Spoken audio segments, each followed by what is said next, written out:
Queridos televidentes, bienvenidos sean una vez más a la hora de la familia. Aquí estamos con doña Ana Lucía Costa de Celaya, doña Gracia de Villeda, listísimos para hablar con ustedes de los temas que nos gustan a todos, a nosotros tres, pero además a ustedes que están en casa, que nos están viendo, porque bueno, la familia es un tema de preocupación universal. La familia es una cosa importantísima, pero la familia es algo definitivo en la vida de cada uno de nosotros, porque hemos sido hijos, somos padres, somos hermanos, ¿verdad? De modo que toda nuestra vida tiene algún elemento que tiene que ver con las relaciones familiares. Y además, ahí nos hacemos personas, ahí crecemos, ahí maduramos. Hay un autor que dice que la familia es el mejor lugar para nacer, para vivir e incluso para morirse, porque la verdad es que si todos aspiramos a estar rodeados, el día en que Dios nos llame, de la gente que nos quiere. Y bueno, hoy vamos a hablar de un tema que creo que es muy interesante para los casados. Espero que la gente que nos esté viendo ponga mucha atención. Vamos a hablar de cómo las diferencias de personalidad es un elemento que hay que tomar en cuenta para poder tener una buena relación conyugal. ¿Cómo influye la personalidad en la dinámica conyugal? Y tal vez voy a empezar preguntándole, doña Gracia, primero a Luchi. Evidentemente hay primero que nada una diferencia hombre-mujer, ¿no es cierto, Luchi? O sea, unas diferencias naturales, normales, en la manera de ser persona masculina y persona femenina, y eso ya influye, ya determina, pues digamos, algún tipo, vamos a llamar dificultad, aunque realmente no es una dificultad, pero sí algún elemento que hay que conciliar en la relación de pareja, ¿no es cierto, Luchi? Sin duda, es un reto, Roger, y tenemos que tener, pues, no solamente esa apertura, sino sobre todo, pues, esa tranquilidad, esa serenidad de saber que somos distintos, que las mujeres demostramos cómo amamos distinto, de una manera diferente de cómo lo hace el hombre, que también la manera en cómo reaccionamos, los enojos, por ejemplo. Ordinariamente el hombre tiende a callar, tiende a ensimismarse. Nosotras las mujeres somos lo contrario. Cuando algo nos preocupa, cuando algo, pues, digamos, revolotea en la mente, sentimos mucho más alivio cuando lo platicamos, cuando lo exteriorizamos. Hay muchas maneras en que nos diferenciamos las mujeres de los hombres en el día a día. Y esto creo que es importante y por eso nosotros incluso lo incluimos dentro de los cursos que damos, el tener ese conocimiento de que vamos por la vida como actuando, reaccionando de maneras diferentes y que esto es natural, como lo decía usted, que esto forma parte de, pues de ser precisamente un hombre, de la feminidad de la mujer, y que lo que es un gran complemento, un complemento mutuo, donde pues crecemos, de hecho, cuando sabemos apreciar estas diferencias. Pero además de eso, Roger, pues existen diferencias de personalidad, ¿no? Ya no solamente porque tenemos diferente sexo, sino que también porque somos personas universos, digamos, distintos. Y que cuando nos casamos nos damos cuenta de esto en el noviazgo, pero es quizá ya en el matrimonio, en el día a día, donde van surgiendo estas diferencias. Y como decía usted, pues es un reto el poder no solamente llevarlas de buena manera, pero el poder apreciarlas y permitir que sumen, porque estas diferencias no tienen por qué restar. Debería de ser más bien una posibilidad de sumar, de enriquecernos, de poder descubrir otras maneras de ser. Ok, eso, doña Gracia, y sobre eso quisiera que usted nos explicara un poco. Es decir, esas diferencias hombre-mujer pueden enriquecer, como dice Luchi, efectivamente. ¿Cómo benefician la relación de pareja, la relación conyugal, esas diferencias de ser, repito, persona masculina y persona femenina? Bueno, por un lado, siempre hay como un dicho que dice que los polos opuestos se atraen. A pesar de que hay personas que dicen he encontrado mi alma gemela. La verdad es que la diferencia es natural. Todos, absolutamente todos, ni siquiera los gemelos idénticos son iguales, porque hay diferencias en el modo de ser, en el modo de percibir las cosas, en la forma de actuar, en la forma de reaccionar. Y esto es parte de ese conocimiento que uno empieza a notar en la primera etapa del noviazgo, y que posteriormente hay otra serie de aspectos que uno los va conociendo cuando ya se empieza la vida en común. A mí siempre me ha llamado la atención que hay personas cuando se separan dicen, es que éramos muy distintos. Yo más bien he utilizado esa afirmación para decir, siempre vamos a ser distintos, siempre vamos a ser diferentes. La lógica del hombre es distinta a la lógica de la mujer. Muchas veces, y pienso que cualquiera de las parejas que está viendo el programa se ha dado cuenta que las rutas que uno utiliza, si uno maneja, son radicalmente distintas a las que utiliza el marido o la esposa. Que la forma de reaccionar frente a un incidente, cuando se cae un niño, cuando pasa algo en la casa, es totalmente distinta. Y eso, como lo primero es reconocerlo, saber que somos y que vamos a ser siempre diferentes, pero no verlo como un elemento de distanciamiento, de distorsión, sino todo lo contrario, que hay que aprender a ir conociendo esos aspectos de la personalidad del marido o de la esposa que, como decía Luchi, pueden más bien enriquecer. Yo creo que una de las cosas que uno primero nota es la diferencia de temperamento. Así como mi mamá decía, ni los dedos de la mano se parecen, vamos a encontrar que usualmente tenemos distinto temperamento. Por ejemplo, usted, Roger, es una persona acelerada. Y ¿verdad? Nos conocemos de mucho tiempo y usted toda la vida está viendo el reloj y anda en carrera. Y su esposa, gracias a Dios, es muy serena, transmite paz. Yo pienso que en ese hogar, si los dos fueran, como dicen, 220, echarían chispas. Pero Claro. gracias a Dios y gracias a esas diferencias se va logrando esa estabilidad y esa armonía que es esencial en la vida. Uno empuja al otro y el otro lo serena.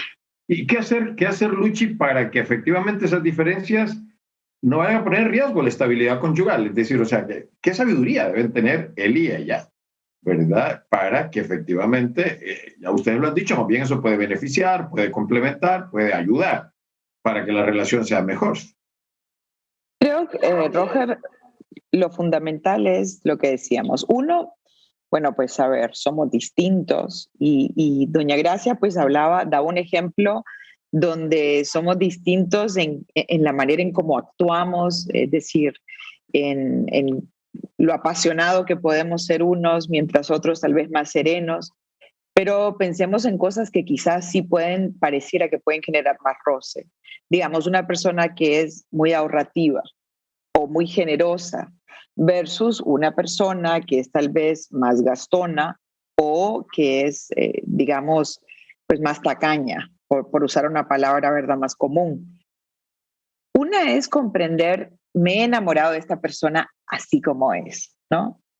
Y también entender, yo soy de esta manera, porque a veces somos muy rápidos en ver los defectos del otro. Uno puede decir, uy, con lo buena gente y generosa que soy yo y el otro que está amarrado, ¿verdad? Tan tacaño. Pero recordar qué es lo que me ha traído a esta persona, ¿verdad? Y luego poder encauzar estas diferencias hacia lo mejor para la familia y para el matrimonio. Entonces, la que es derrochadora o más gastona tiene que tener esa madurez de decir, ¿verdad? Con esta persona yo he aprendido la importancia de un presupuesto, la importancia de que no todo se puede gastar, de ahorrar para un día lluvioso, ¿verdad? O para una emergencia, como decimos. Claro. Yo creo que es tener esa capacidad de ver que no siempre lo que como nosotros procedemos o como actuamos, es la mejor manera siempre y que todos podemos aprender del otro. Pues, ¿verdad? Yo pienso, ahorita que doña Gracia daba el ejemplo de Roger y su esposa, yo pensaba en la manera en cómo yo reacciono ante un problema versus la manera en cómo mi esposo reacciona. Yo tiendo a ser mucho más preocupada, tiendo a darle más vueltas al asunto, ¿verdad? Si lo hubiéramos hecho de esta manera, si tal vez no hubiéramos dicho esto. Él no, él es mucho más tranquilo, él le da vuelta a la página más rápido y yo he aprendido de eso, porque no, ¿sabes? Siempre hay otra manera de hacer las cosas y muchas veces esa manera pues a veces tiende a ser positiva o tiende a ser una mejor manera de abordar un problema y es la manera en cómo lo hace el cónyuge. Entonces, creo que lo importante es la madurez, es esa capacidad de reflexión, de decir, ¿verdad? Qué bueno que él es distinto o que ella es distinta, porque me hace repensar las cosas, me hace pues, cambiar un poco. Todos somos seres perfectibles, es decir, aquí no hay nadie perfecto, estamos caminando hacia siempre ser un poquito mejor, entonces poder ver en el cónyuge esa posibilidad de encontrar una manera diferente, distinta, que muchas veces puede ser mejor que la nuestra. Claro que sí. No, yo recuerdo alguna vez una maestra mía hace muchos años decía, lo que no podemos olvidar, y eso nos va a ayudar muchísimo a mejorar nuestra relación con los demás, incluyendo la relación conyugal, es que el otro también piensa, es que el otro también siente. Y claro, cuando uno, en la relación de pareja que es tan cercana y donde efectivamente la convivencia cotidiana puede generar conflictos, cuando uno dice, claro, es que también piensa, también siente, lo que pasa es que no piensa lo mismo que yo, ni siente lo mismo que yo. Pero vamos a ir luego a algunos ejemplos más concretos, vamos a una pausa, no nos cambie. Mi familia, bendice a mi familia, mi familia, bendice a mi familia. Continuamos aquí en la hora de la familia. Estamos con doña Gracia de Villeda y doña Ana Lucía Costa de Celaya hablando sobre la importancia que tiene el dolor, el sufrimiento en la educación de los hijos, en la educación de las hijas. Hay algo que puede ser, a todos el dolor, como decía Luchi, nos causa como cierto rechazo, o sea, que nadie quiere sufrir, pero luego tenemos que entender, y sobre todo para la educación de los hijos, que el sufrimiento es parte de la vida. Ahora, doña Gracia, ¿qué hacer como para saber en el tema, por ejemplo, de la exigencia a los hijos? A los hijos hay que exigirles. Y parte de esa exigencia tiene que ver con el tema de la educación en el dolor. Para que el hijo sepa que al fin y al cabo la vida no le va a poner todo el tiempo la cosa, no va a ser la vida siempre un camino de rosas, donde debe estar todo el tiempo como en medio de algodones, sino que a veces pues la va a pasar mal, ¿verdad? Y tendrá que echarse unos tragos amargos que habrá que echárselos y que habrá que digerirlos. Pero ¿hasta dónde? O sea, ¿cómo los padres vamos como haciendo ese balance, ¿verdad? De exigencia y comprensión a lo largo de esos años que están con nosotros y que podemos influir más directamente sobre ellos? Yo creo que un ejemplo muy práctico, ¿verdad? Puede ser pensar en la forma en cómo un herrero trata el metal. Si se les hace se ponen al rojo vivo, ¿verdad? Que es como decir, dar cariño a la gente, uno puede golpear para moldear. Pero si lo hago en frío, si yo soy seco, si yo soy impositivo, si yo soy dictatorial como padre, puedo quebrar a la persona. Entonces tiene que haber una mezcla de cariño con exigencia.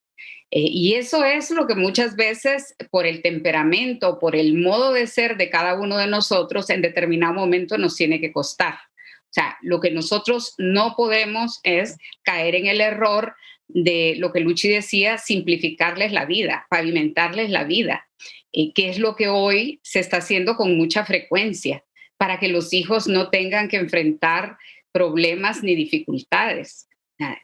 Prepararlos para la vida es saber que la vida no es fácil. Nosotros no sabemos si nuestros hijos van a vivir siempre cerca de nosotros. O sea, los preparamos para la vida. Puede ser que terminen viviendo en otro lugar, en otras circunstancias, que ya nosotros no estemos. Y eso requiere, ¿verdad?, saber hablar con ellos de una serie de temas. Incluso, ¿verdad?, al inicio del programa usted decía, estamos viviendo tiempos difíciles con todo lo de la pandemia. Y en todas las familias, pues ha habido gente que ha muerto.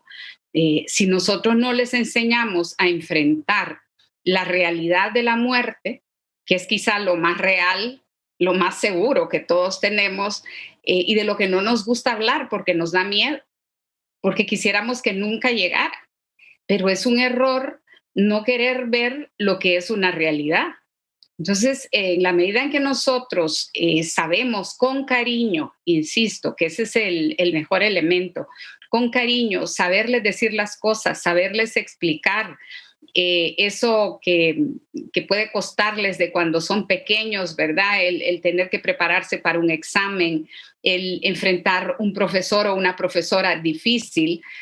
Ahí es donde verdaderamente nosotros tenemos que ayudarles a que sepan cómo enfrentar esos hechos que van a ser consecuentes, ¿verdad?, en la vida de ellos. O sea, primero, cuando usted ha visto, Roger, y usted quizá tuvo la experiencia en la escuela, de cuando le llegaban a pedir que le cambiaran de sección a un niño porque no le gustaba el profesor o porque no le gustaban los compañeros. Eso es un error, porque en la vida uno siempre va a encontrar y que van a haber personas que no van a ser de todo nuestro agrado. Más adelante puede ser en el trabajo, puede ser, ¿verdad?, en la misma vida familiar cuando se casan.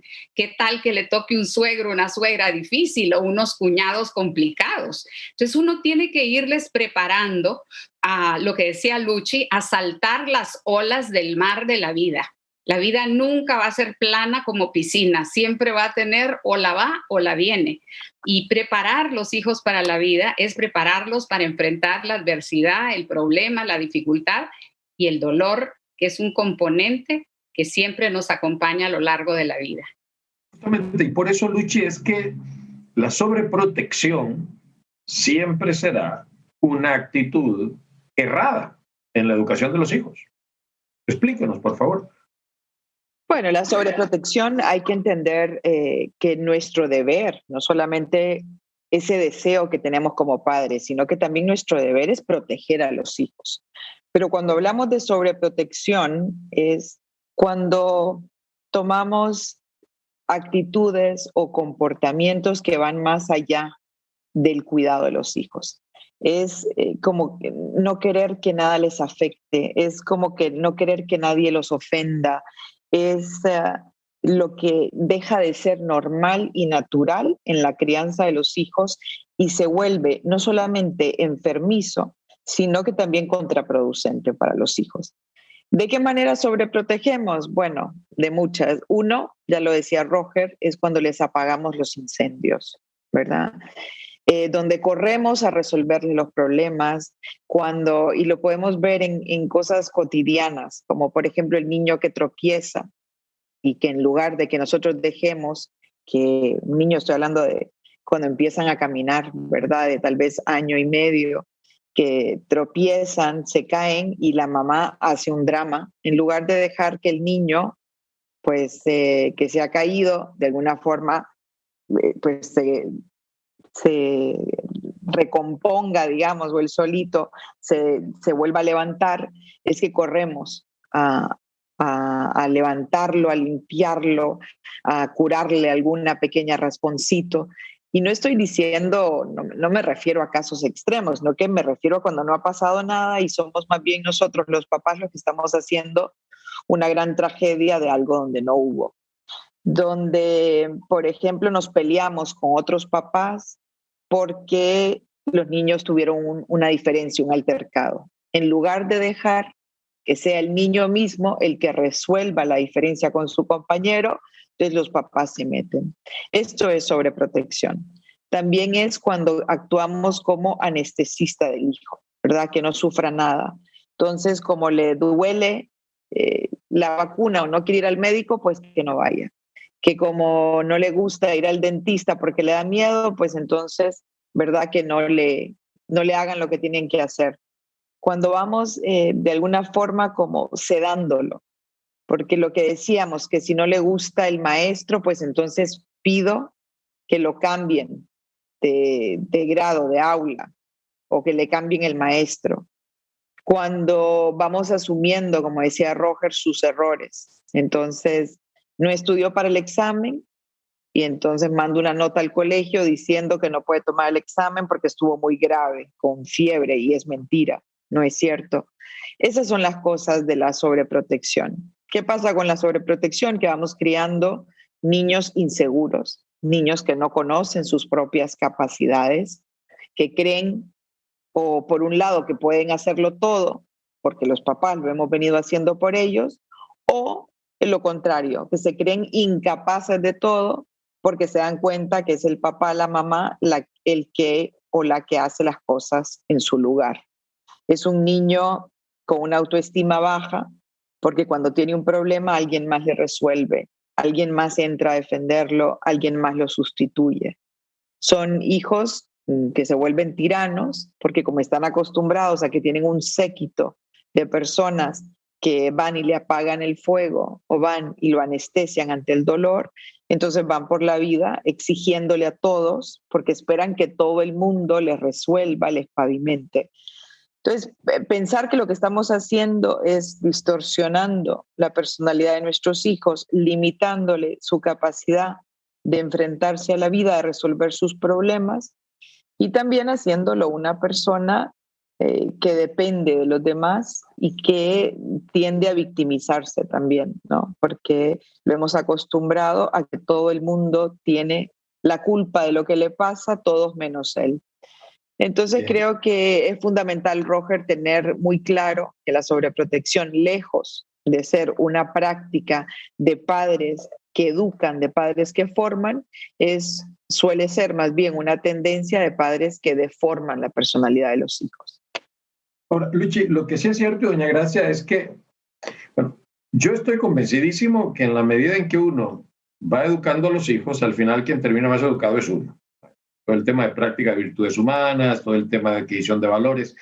En la medida en que uno va como transmitiendo a los hijos una serie de posturas de vida, uno también se va formando, ¿no? En la medida en que uno va, en este caso, enseñándoles a los hijos a lidiar con el dolor, con las dificultades, con los problemas, uno mismo también se va formando. Pero para ir cerrando el programa, o sea, yo creo que, bueno, hay un tema, como se ha dicho desde el principio, de ejemplaridad. Creo que en la medida que si los papás somos dramáticos, ¿verdad? Y tomamos las cosas a la tremenda y nos vivimos quejando, definitivamente los hijos crecerán igual.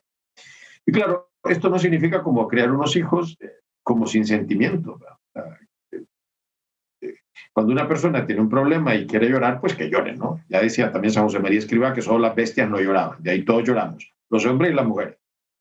Y que es una manera de desahogarnos y que es saludable, ¿no? Y que usualmente, después de una gran llorada, pues uno tiene mucha paz, porque ha logrado sacar un montón, ¿verdad?, como de sentimientos negativos o algo que uno tenía trabado dentro y es capaz de sacarlo fuera, ¿no? O sea, bien, si uno es muy frío y se contiene mucho, pues puede ir como armando una bomba afectiva por dentro. Creo que es importante. Pero sí, que entendamos que al final, yo insisto en esta idea, lo que queremos los padres de familia es que los hijos sean felices.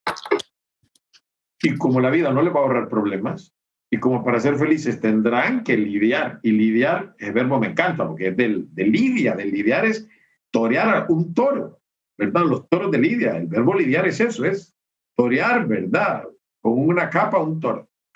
Y como la vida habrá que torearla muchas veces, pues hay que enseñarles a torearla desde pequeños, que sean capaces de lidiar desde pequeños, con pequeños problemas, ¿verdad?, acordes a su edad, y que nosotros no vamos a ir a resolverles aquellos problemas que ellos pueden resolver por sí solos. Tal vez el último razonamiento de este programa es eso. Papás, mamás, un problema que un hijo pueda resolver por sí solo, no se lo resolvamos, porque entonces va a crecer, y perdónenme, es una palabra muy fea, inútil.